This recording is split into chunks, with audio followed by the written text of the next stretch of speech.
back again. What we are going to be talking about is the reporting framework.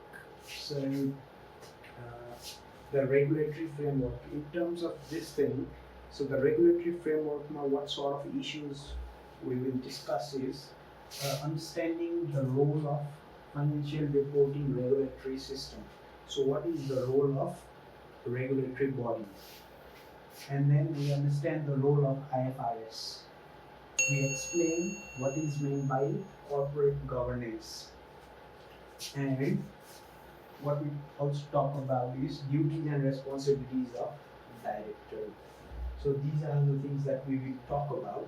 So basically, what is regulatory body? So what they normally do is, what's their primary objective is to regulate the behavior of entities so that they don't report fraudulent numbers to investors and harm the local public's money.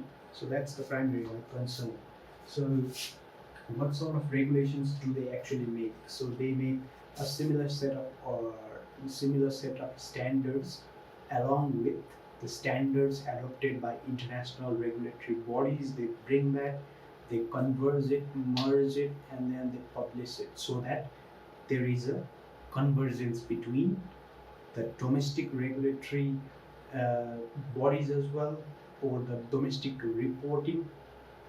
reporting financial statements, and then the international financial statements as well. As we know, the world is becoming more global and global, so people want to actually invest in other countries where there are opportunities. So with a harmonized reporting standard, what will happen is they will be more easier for users to actually understand the information, so that, like, suppose if the gap is not there and then everywhere there is IFRS, or as if, like, suppose there is gap and everyone uses gap, so it will be easier, for investors from any other country to invest in any other country. So that's the main primary reason.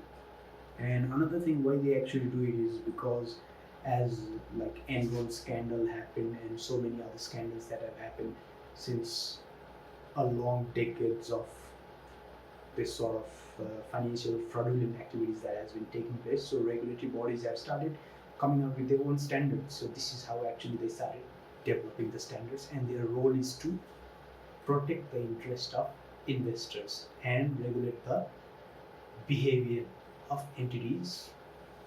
So that's their main primary role. So during that process, what they did was, some developed some other standards, some developed some other standards. So they wanted to use their standards. So what we normally do is, there is a local standards. So always the national standards will be the first thing that will be given priority to. So in Nepal, if you want to talk about is NFRS, this will be given primary focus first of all, and then only IFRS. So this is basically derived version of IFRS. So it's basically the same thing. So earlier, before that, we used to have NAS, Nepal Accounting Standards, or we used to use IAS, GAAP. So these are the standards that we used to use earlier on. So basically, there will be a local standards, local regulatory bodies which have standards or customized standards that we have to follow, or otherwise there is another standards which is IFRS standards, which is developed by international community for the international community. And then after that, what are its provisions? So what is its structure? How is IFRS developed? So if you want to talk about that, the structure is this way. So IFRS foundation is at the top. Here, this is a supervisory body to IASB, International Accounting Standards Board. So this supervises this thing, and then after that, this under it is the interpretation committee, and then beside it is advisory committee. So what this interpretation committee does is, so first of all, the ISB produces a draft, and then after that it assigns it to a committee, and then they actually publish it for public comments. So they receive the comments, everything, and then after that it goes to ISB again, and then this board has 15 members where 8 must vote to actually pass a standard from there. So this is the structure of IFRS or ISB standard setting process. So this is how standards gets developed. So another thing is, so this is how the standards gets developed, and then they pass on to because see, this is interpretation committee, and then they actually take the issues from all over the world. So people comment on it from all over the world, and then they actually get the inputs from everywhere from the world, and then they know the issue pretty well. So they actually make their standards according to the issues that are currently prevalent. So what we talk about next is corporate governance. What is corporate governance? It is a system by which any entity is controlled and directed. So there is always a thing, control and ownership. Who owns the company? The shareholders.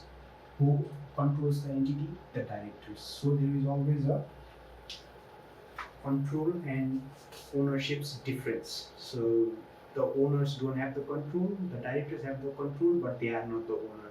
So they don't actually feel the way actually investors would feel. So what happens is agency theory. So there is a theory based on that directors actually only pursue their own self-interest rather than the interest of shareholders.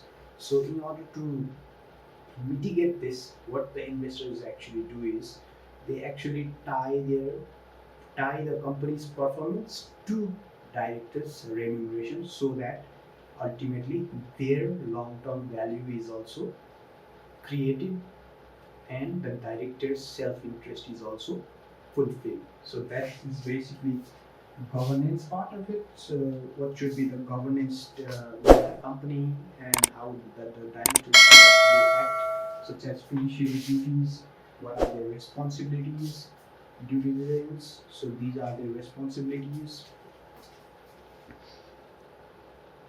So during this long history, there has been many laws, and then local laws as well, like US Sarbanes-Oxley Act, which was mostly themed about this same corporate governance, because there was a lot of fraudulent activities, and then it's not, so that rule is not a principle based one, but is actually a law, so the company has to actually follow it. So that's the duty of the directors as well, and then if they don't follow it, or if they don't report the performance of entity in certain way as per the standards of local authority, then they will be subjected to penalty and other punishments. So this is basically the regulatory framework. So the main thing is we have to understand the structure of IFRS, and then after that how the local and international IFRS is not a law, so that it's very important that you have to remember. It's just it's not it's a principle based. It's principle based rather than it's like you actually apply it, or if you don't apply it, you explain it. Whereas in GAAP, it's like you have to apply it. If you don't apply it, you will have a criminal sentence, or you will be fined, or whatever else. So that's important thing. And then after that, corporate governance, it's system by which the company is controlled and directed. So what comes within that? Everything. So what's the remuneration of the company, how the company actually functions.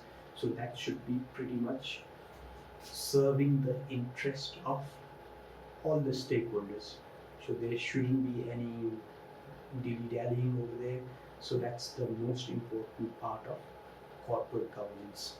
So that's all for today, guys. Until next time, bye bye.